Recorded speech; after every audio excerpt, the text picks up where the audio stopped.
ok bọn bốn ở kia nâng này hãy lấy nhóm pra bọn bốn để tôn cho mùi năng ca dụcនៅ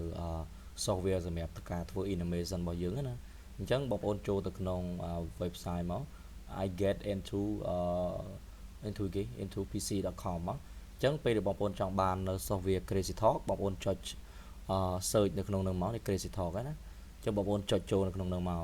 ហើយបងប្អូនចង់បាន Adobe Audition បងប្អូន search នៅក្នុងនឹងមកហើយ website របស់គេគឺ free តែម្ដងណាraw software ទាំងអស់គឺ free ព្រោះ software ដែលគេ create research ឲ្យណាបាទអញ្ចឹងយើងយកមក free ទេបងប្អូនចុច download មកហើយបងប្អូនចង់បាន audition បងប្អូន Adobe Audition Adobe Photoshop បងប្អូនចូលទៅក្នុងនោះទៅគឺ download បានហើយណាពួកខ្ញុំខ្ជិល upload ចូល upload គឺច្រើន G ណាមិនងាយទេណាបងប្អូន download ខ្លួនឯងទៅបន្តមកចុច install ណាពេលបងប្អូនចុច download now មកវាចុចឃើញវាឲ្យវាចាំមកវាមានប៊ូតុង download ឲ្យយើង download ណាអញ្ចឹងខ្ញុំគាត់ថាវាអត់ពិបាកទេណាហើយបងប្អូនអាចចូលមើលបានទាំងអស់គ្នាទេបាទហើយបងប្អូនអាចចូលក្នុងហ្នឹងបងប្អូនអាចរកជាមួយប្រភេទ software អីផ្សេងៗណាឥឡូវវាចេញប៊ូតុងឲ្យ download ហើយវាមានគ្រប់ model គ្រប់ចម្រុះទាំងអស់ឃើញទេបាទឃើញអត់បាទអូខេអញ្ចឹងគឺ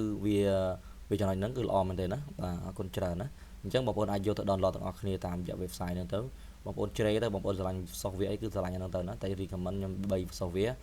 ទី1 Crazy Talk ទី2 Adobe Audition ទី3នឹងជាមួយនឹងកម្មវិធី Photoshop ណា Adobe Photoshop CC